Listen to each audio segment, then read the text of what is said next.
Desde o início eu falava dessas babaquices que aconteciam no nosso país. Agora nós temos a neta de um ministro de Hitler, né, que ela esteve aqui no Brasil, foi recebida por vários deputados. Essa mulher aí chamada Beatrix von Storck, que está na foto aqui com o presidente Bolsonaro. E a galera do Museu do Holocausto já fez a sua manifestação contrária de repúdio, né, aos políticos que receberam essa mulher de extrema direita. Inclusive no país dela causou um grande reboliço, porque muitas questões racistas, ela é de extrema direita lá, e o país já está caçando a situação dela lá. Depois vocês pesquisem aí direito. E os evangélicos, onde mete a cara, onde fiam a cara nesse momento? Porque eu lembro que, coisas que eu não vou esquecer jamais, que lá naquela barragem, né, que houve aquele dejetos sobre que matou várias pessoas nessas usinas aí, esse negócio de rejeitos, vieram os bombeiros lá de Israel e Bolsonaro ficava lá e para cá com os israelitas, e eu sempre falava, cara, como que um cara que diz que admira Hitler, né, inclusive bota a camisa de Messi, né, e bota camisa de Hitler quando vão fazer manifestações contrárias a essas coisas, ele vai lá para afrontar com essas camisas. Um cara que tem como admirador torturadores como o Brilhante Ustra. Como que esse cara tá agarrado com Israel? É só para enganar os trouxas, os cristãos trouxas, porque eu não sou um cristão trouxa, né? É só para enganar. O cara que faz uma menção, faz um discurso na Câmara honrando o Brilhante Ustra, simplesmente ele está afrontando o STF, que condenou o cara como um carrasco da ditadura. Está afrontando. Se o cara é herói, então o Supremo Tribunal condenou o herói, né? Então é uma afronta. E o que ele mais fez, eu falei isso desde o início, o que mais Bolsonaro fez foi afrontar o judiciário. Porque sabe que o poder está com o judiciário. Tudo termina deles ali. Então, enquanto eles não conseguirem colocar os deles ali, até se raciocina aqui é um pensamento lógico, a pessoa que quer fazer o que quer do país tem que ter os seus aliados. Né? É uma estratégia de guerra. Então você vê o nível que está o nosso país de depravação. Né? Eu posso dizer uma depravação política. Infelizmente estamos vivendo isso daí. Então você que é evangélico, que apoia tudo isso daí, cara, eu acho que você tem que ler a Bíblia de cabeça para baixo, porque não é possível que você não consiga enxergar isso. Você não consiga entender isso.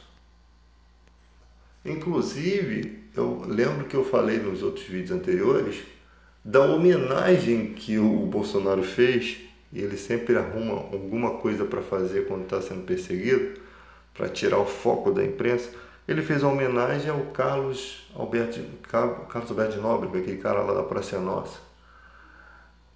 E se eu cheguei a citar isso, se eu fosse o Carlos Alberto de Nóbrega, eu não aceitaria homenagem alguma. Por quê? Porque o cara que está homenageando você, o Carlos Alberto de Nóbrega, é simplesmente um cara que está dizendo tudo na vida dele, diz o contrário do que você viveu. Exatamente, você mesmo disse no seu, tem aí na internet, tem na televisão aí, nos vídeos remake da TV, que você viveu na época da ditadura e era terrível. O Jô Soares também dizia isso. Eu acho que o Bolsonaro não se daria bem com o Jô Soares, não, porque o Jô Soares é um cara mais inteligente e metia mesmo na cara a situação. Então, o Carlos Alberto foi lá receber uma homenagem de um cara que tem como admirador Hitler, torturadores, Brilhante Ustra, inclusive, o que fez o passado do Carlos Alberto de Nóbrega ser vivenciar aquela tragédia. Então eu jamais gostaria de receber uma homenagem de um cara desse. Então, é totalmente o inverso do que você acredita. Tá entendendo? É como se fosse um negro ir na Ku Klux Klan receber uma homenagem. É ridículo. Não estou sendo preconceituoso dizendo isso. Mas é como se fosse isso. Eu vou receber homenagem de um cara, de apoiadores, ou literalmente a religião, que me massacra. Então é muito ridículo. Chega a ser muito hipócrita isso. Tá? Infelizmente, é esse o nosso país. Nós não podemos mais, cara, não se acostumar em ver esse tipo de coisa acontecendo. Ministros que falsificam. Se você pegar ali os ministros do Bolsonaro, teve um que nem assumiu. O cara falsificou um diploma de Harvard. O Wilson Witzel também fez isso, mas o Wilson Witzel foi eleito nas costas do Bolsonaro. Ninguém conhecia o Witzel. Ele só foi eleito pelo apoio do Bolsonaro. Tá? E a prisão dele foi espetacular, foi tão rápido. As consequências na vida do Witzel, né? Não sei se foi prisão, mas as consequências foram tão rápidas que chega a ser de uma estranheza terrível, porque o filho do Bolsonaro está há anos fazendo treta e é difícil, né? Mas o governador se lasca porque não tem foro, eu acho. E o irmão do Bolsonaro era funcionário fantasma e foi pego como funcionário fantasma, de receber 17 mil por mês e não ia lá nunca, mas cuidava das empresas. Então você vê que tem muita falcatrua e acaba em pizza. O nosso país é um país de fácil roubalheira, porque o povo não se comove com roubo. O povo não vai às ruas quando vê uma atitude errada. Eu lembro que há um tempo atrás estavam votando falo sobre isso sempre, que eu acho isso um absurdo. Estavam votando no Superior Tribunal o direito do SUS não financiar remédios para aquelas pessoas que realmente dependem disso para viver. Eu nem sei se o YouTube tirou esse vídeo meu, mas tem muitos anos atrás que eu falei sobre isso, exatamente, que eu acho isso um absurdo, porque não existe, o cidadão tem direito pela Constituição, direito à vida. Então, se o remédio é 1 milhão, 2 milhões, que se dane, eles têm que dar um jeito de trazer o remédio para fazer aquela pessoa viver. E como essas pessoas estão vivendo de doações de pessoas de bom coração que vão doando, vão se compadecendo daquilo, tá? Por conta da era digital que nós estamos vivendo. E se fosse antes? Né? Lembra lá do jogo da minhoquinha do Nokia? E se fosse naquela época? E você imagina como é que está a situação agora nessa época de pandemia? Que as pessoas nem têm como ajudar.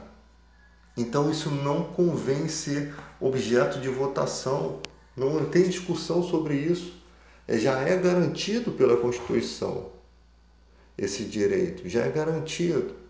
Mas como a lei tem essas palhaçadas de várias interpretações e sempre há uma brecha, cara, é tão fácil as coisas, mas eles fazem reviravoltas imensas. Por quê? Porque a miséria é conveniente.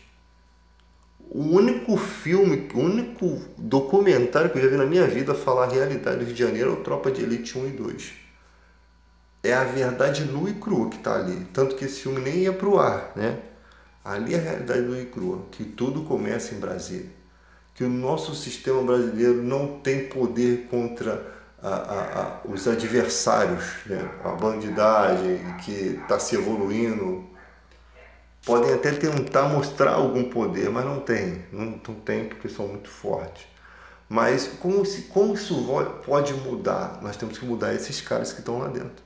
Esses políticos que estão há anos ali sugando, são sanguessugas, sugando o nosso país, tirando direitos do povo, vendendo reformas como se fossem boas para a população. Só que a população não entende, não compreende, não faz ideia do que está acontecendo e vai com a maioria. E a maioria está buscando seus próprios interesses. Você vê que o empresário vai votar em quem? Ele vai votar em quem tira direitos trabalhistas, filho. A não ser que ele seja um cara mais consciente, tenha mais consciência social, tenha uma família, né, que discuta com ele, ou que ensinou ele o caminho certo, que ali ele nem vai fazer questão, não vai nem olhar para o lucro dele, ele vai olhar para o que é real. Porque tem gente que só está pensando no seu lucro. Tem um monte de empresários aí, microempresários nessas pequenas lanchonetes que não assinam a carteira dos seus funcionários. Que não assinam. E depois eles vão botar na justiça e ganham. Então, como é que o cara não assina? Ele quer ter funcionário e não quer assinar a carteira do funcionário. Como que é isso? Ele quer enriquecer e quer ganhar o dinheiro dele. Aí o cara fala assim, então não tem como. Então você não seja empresário. Se não tem como você seguir as regras, não seja empresário. Eu sei que no Brasil realmente há um obstáculo muito grande, mas quem tem que ceder é o governo. Não é os direitos trabalhistas que tem que ceder. É o governo que tem que tirar menos, incentivar mais o pequeno empresário, dar incentivos maiores. É o governo que tem que tirar os impostos que são altos. Vai comprar gasolina, tem um monte de imposto, um monte de taxa. Essa taxa vai para quem? Para o trabalhador do posto de gasolina? Não, vai para o governo. O lucro do posto de gasolina, na mistura, em tudo que acontece ali, vai para o dono. E do dono, uma boa parte daquela roubalheira toda vai para o governo. Então, por isso que o governo não fiscaliza o roubo. Porque o roubo convém ao governo. Aumenta os lucros. Aumenta o imposto de renda. Mas a desgraça do povo ajuda. Então, eu tenho que ajudar aquele empresário a ter mais dinheiro para me recolher mais. Então, se ele tiver mais empregados, vou ter mais, o governo vai ter mais. É tudo isso. Então, a miséria do povo convém. O cara não precisa fazer tantas promessas, né? Quantos prefeitos aí só fizeram um viaduto, uma cidade da música? Fizeram nada demais.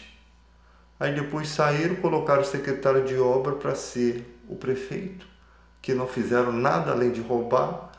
E assim caminha a humanidade, com passo de formiga sem vontade, né? Assim vai caminhando, vai se desenrolando. Só que nós estamos na era virtual, na era digital, né? Na era digital, o cara faz um vídeo e fica rico, e a gente fica trabalhando a vida toda e não consegue ganhar 10% do que aqueles caras ganham. Tá mais fácil pro pessoal ganhar dinheiro, né? E vou te falar, hein? E tem gente que não tem talento para ganhar dinheiro. Ele tá ali porque foi um dos primeiros, ou porque alguém começou a pegar aquilo ali e até comprando seguidores, né? E depois a maioria, a massa foi toda junto. Os caras às vezes não tem talento. O cara faz uma piscina de Nutella, meu irmão. Isso é talento onde isso? Esse, pelo menos nesse vídeo, não tem talento, filho. Uma piscina de Nutella. Dá essa Nutella para aquele povo da África do Sul lá comer. Então tem gente que não tem talento, faz umas coisas assim que ninguém fez, lógico. Ninguém, gastar um dinheirão. Os caras fazem, aquilo não é talento, é uma coisa que surgiu assim nova e quando não se tem nada para comer, qualquer coisa que você coma tá de bom tamanho. Se não tem nada, então te der uma cebola, tu vai fazer um filé mignon com aquilo ali. Exatamente, a internet tinha nada, começou a ser preenchido por um monte de coisa inúteis. Eu botei muita coisa inútil também na internet, posso nem falar muito, mas não fiquei famoso com isso. Mas tem gente que ganha muito dinheiro com coisas inúteis, né? Então, para um país onde nós temos um monte de inúteis ganhando dinheiro do povo, está de bom tamanho. Eu gostava muito do Ariano Suassuna, que ele falava assim, que na revista colocaram que o Chimbinha era um guitarrista fenomenal. E ele falava, onde eu vou achar palavras para dizer, para representar bem, quando eu achar realmente um cara que seja um Beethoven, um cara que entenda realmente de música. Porque vocês estão chamando qualquer pessoa de fenomenal, né? Ou seja, o mundo está assim, colocando pessoas no status que não são fenomenais. Se tornam grandes popstar porque tem um grande aparato por trás daquela pessoa, um grande empresariado por trás daquela pessoa para forçar a barra e colocar ela no estrelato. Mas ela não é tanto assim. Às vezes um pouquinho e às vezes nenhum talento. E é isso que nós estamos vivendo. Não se tem mais popstar como Michael Jackson, né? Então, gente, nós vimos aí essa mulher, neta de um ministro do Hitler, tesoureiro lá do Hitler, ela vem aqui e ela é recebida pelos políticos da onde? PSL, Partido Sujo de Pau de Galinheiro. É. E o povo recebe ela de braços abertos. Que mensagem eles estão dando para nós? Que mensagem? O que o mundo está fazendo, né? Como que recebem? Porque são gente da mesma laia, gente do mesmo aspecto, da mesma filosofia, da mesma doideira. Entende? E aí, como é que os cristãos aceitam isso, gente? Isso é inadmissível. Como os cristãos aceitam isso? Abraçam essas causas? Eu acho que há limite para o perdão no que diz respeito à política. O cara roubou, ele não tem crédito, ele não tem que ter mais crédito. Ele vai fazer de novo, né? Ele não merece respeito mais. O cara mentiroso, o cara que, essa reforma vai ser boa, como o Ratinho lá, né? Um puxa-saco. Ele e aquele Otônio de Paulo são dois puxa-saco. O Ratinho, se essa reforma fosse ruim, eu não estaria falando, ganhou um dinheiro para falar aquilo. É ridículo isso, gente. Usam os influentes porque, na verdade, eles acham e eles têm até certeza que o povo brasileiro é idiota. Né? Eles têm essa certeza porque eles veem a gente anos e anos colocando esses bichos preguiça, essas sanguessugas no poder, então eles veem que a gente é idiota. Aí surge o Dória com aquela ração dele lá, feita com o resto de alimento de restaurante, cujo a irmã dele tinha uma empresa para fazer aquilo. Isso não dá para esquecer, mas o povo já esqueceu. Com a internet o povo consegue esquecer. Eu não preciso nem de internet para lembrar dessas coisas. Isso não tem perdão, isso, filho. Porque se pudesse, o cara fazia de novo. Resto de alimento para levar. Ainda botou a imagem da Santinha para poder dizer que aquilo é um alimento milagroso. Ou seja, tentando emocionar as pessoas por meio da fé. Gente, nós não somos surtados. A gente não temos mais aquele. Não temos que ter aquele hábito de acreditar em política como pastel de feira, como sendo pessoas humildes. Né? O Jânio Quadros fazia isso. Eu tenho a medalhinha de Jânio Quadros aqui. Tinha duas vassourinhas, ele dizia que ia varrer a corrupção. Ele jogava pozinho, né, polvilho no terno para dizer que tinha caspa, para dizer que era do povo. Comia quentinha, depois renunciou achando que o povo ia abraçar ele e levou um chute no traseiro. Ninguém abraçou a causa. Graças a Deus. Mas de hipócritas na política a gente tá cheio.